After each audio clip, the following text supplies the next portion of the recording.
It was not that I didn't wait on this occasion for more, since I was as deeply rooted as shaken. Was there a secret at play? A mystery of Udolpho, or an insane and unmentionable relative kept in unsuspected confinement? I can't say how long I turned it over, or how long, in a confusion of curiosity and dread, I remained where I had had my collision. I only recall that when I re entered the house, darkness had quite closed in. Agitation, in the interval, certainly had held me and driven me, for I must, in circling about the place, have walked 3 miles, but I was to be later on so much more overwhelmed that this mere dawn of alarm was a comparatively human chill. The most singular part of it, in fact, singular as the rest had been, was the part I became in the hall aware of in meeting Mrs. Gross. This picture comes back to me in the general train, the impression, as I received it on my return, of the wide white panelled space, bright in the lamplight and with its portraits and red carpet, and of the good surprised look of my friend, which immediately told me she had missed me. It came to me straightway, under her contact, that, with plain heartiness, merely relieved anxiety at my appearance, she knew nothing whatever that could bear upon the incident I had there ready for her. I had not suspected in advance that her comfortable face would pull me up, and I somehow measured the importance of what I had seen by my thus finding myself hesitate to mention it. Scarce anything in the whole history seems to me so odd as this fact that my real beginning of fear was one, as I may say, with the instinct of sparing my companion. On the spot, accordingly, in the pleasant hall and with her eyes on me, I, for a reason that I couldn't then have phrased, achieved an inward revolution, offered a vague pretext for my lateness, and, with the plea of the beauty of the night and of the heavy dew and wet feet, went as soon as possible to my room. Here it was another affair. Here, for many days after, it was a queer affair enough.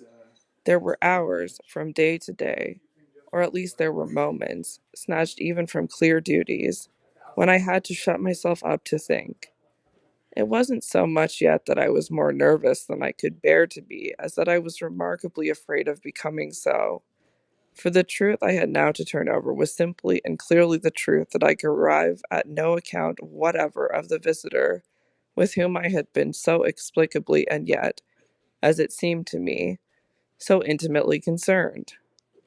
It took me little time to see that I might easily sound, without forms of enquiry and without exciting remark, any domestic complication.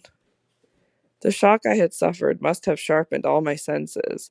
I felt sure, at the end of 3 days, and as the result of mere closer attention, that I had not been practiced upon by the servants, nor made the object of any game.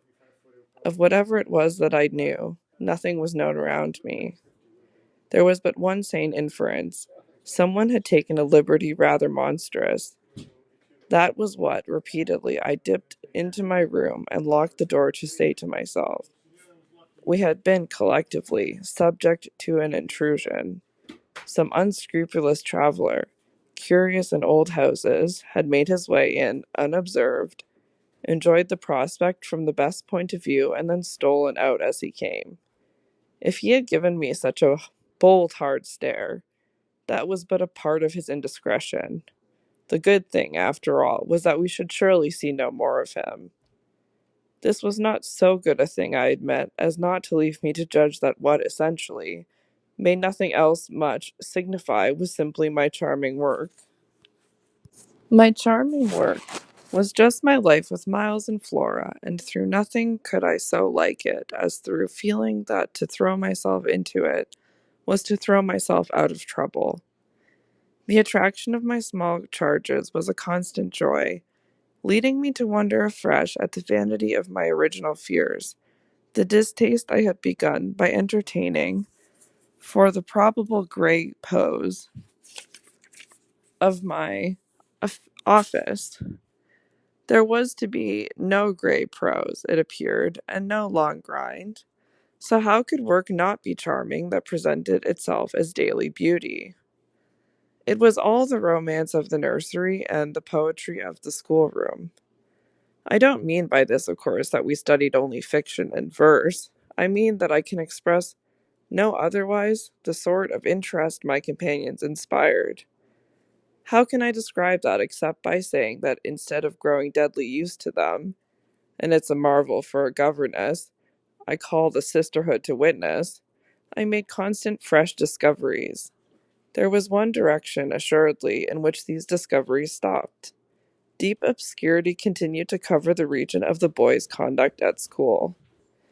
It had been promptly given me, I have noted, to face that mystery without a pang. Perhaps perhaps even it would be nearer the truth to say that, without a word, he himself had cleared it up. He had made the whole charge absurd. My conclusion bloomed there with the real rose flush of his innocence. He was only too fine and fair for the little horrid, unclean school world, and he had paid a price for it. I reflected acutely that the sense of such individual differences, such superiorities of quality, always, on the part of the majority, which could include even stupid sordid headmasters, turns infallibly to the vindictive. Both the children had a gentleness, it was their own fault, and it never made Miles a muff, that kept them, how shall I express it, almost impersonal and certainly quite unpunishable. They were like those cherubs of the anecdote who had, morally at any rate, nothing to whack. I remember feeling with Miles in especial as if he had had, as it were, nothing to call even an infinitesimal history. We expect of a small child scant enough antecedents, but there was in this beautiful little boy something extraordinarily sensitive, yet extraordinarily happy, that, more than in any creature of his age I have seen, struck me as beginning anew each day. He had never for a second suffered. I took this as a direct disproof of his having really been chastised. If he had been wicked, he would have caught it, and I should have caught it by the rebound.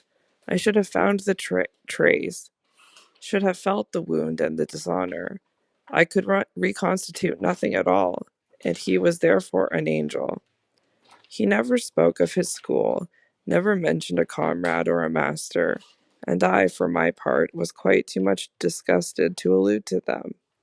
Of course, I was under the spell, and the wonderful part is that, even at the time, I perfectly knew I was, but I gave myself up to it. It was an antidote to any pain, and I had more pains than one. I was in receipt, in these days, of disturbing letters from home, where things were not going well. But with this joy of my children, what things in the world mattered? This was the question I used to put to my scrappy retirements. I was dazzled by their loveliness. There was a Sunday, to get on, when it rained with such force and for so many hours that there could be no procession to church, in consequence of which, as the day declined, I had arranged with Mrs. Gross that, should the evening show improvement, we would attend together the late service. The rain happily stopped, and I prepared for our walk, which, through the park and by the good road to the village, would be a matter of 20 minutes. Coming downstairs to meet my colleague in the hall, I remembered a pair of gloves that had required 3 stitches and that had received them, with a publicity perhaps not edifying, while I sat with the children at their tea, served on Sundays, by exception, in that cold, clean temple of mahogany and brass, the grown-up dining room. The gloves had been dropped there, and I turned in to recover them. The day was grey enough, but the afternoon light still lingered, and it enabled me, on crossing the threshold, not only to recognize, on a chair near the wide window, then closed, the articles I wanted, but to become aware of a person on the other side of the window and looking straight in. One step into the room had sufficed. My vision was instantaneous. It was all there. The person looking straight in was the person who had already appeared to me. He appeared thus again with, I won't say greater distinctness, for that was impossible, but with a nearness that represented a forward stride in our intercourse and made me, as I met him, catch my breath and turn cold. He was the same. He was the same, and seen this time as he had been seen before, from the waist up, the window, though the dining room was on the ground floor, not going down to the terrace on which he stood. His face was close to the glass, yet the effect of this better view was, strangely, just to show me how intense the former had been. He remained but a few seconds, long enough to convince me he also saw and recognized, but it was as if I had always been looking at him for years and had known him always. Something, however, happened this time that had not happened before. His stare into my face, through the glass and across the room, was as deep and hard as then, but it quitted me for a moment during which I could still watch it, see it fix successively several other things. On the spot there came to me the added shock of the certitude that it was not for me he had come. He had come for someone else. The flash of this knowledge, for it was knowledge in the midst of dread, produced in me the most extraordinary effect, starting, as I stood there, a sudden vibration of duty and courage. I say courage because I was beyond all doubt already far gone. I bounded straight out of the door again, reached that of the house, got in an instant upon the drive, and, passing along the terrace as fast as I could rush, turned a corner and came full in sight. But it was in sight of nothing now. My visitor had vanished. I stopped, almost dropped, with the real relief of this, but I took in the whole scene. I gave him time to reappear. I call it time, but how long was it? I can't speak to the purpose today of the duration of these things. That kind of measure must have left me. They couldn't have lasted as they actually appeared to me to last. The terrace and the whole place, the lawn and the garden beyond it, all I could see of the park, were empty with a great emptiness. There were shrubberies and big trees, but I remember the clear assurance I felt that none of them concealed him. He was there or was not there. Not there if I didn't see him. I got hold of this, then instinctively, instead of returning as I had come, went to the window. It was confusedly present to me that I ought to place myself where he had stood. I did so. I applied my face to the pane and looked, as he had looked, into the room. As if, at this moment, to show me exactly what his range had been, Mrs. Gross, as I had done for himself just before, came in from the hall. With this I had the full image of the repetition of what had already occurred. She saw me as I had seen my own visitant. She pulled up short as I had done. I gave her something of the shock that I had received. She turned white, and this made me ask myself if I had blanched as much. She started, in short, and retreated just on my lines, and I knew she had passed out and come round to me, and that I should presently meet her. I remained where I was, and while I waited I thought of more things than one. But there's only one I take space to mention. I wondered why she should be scared.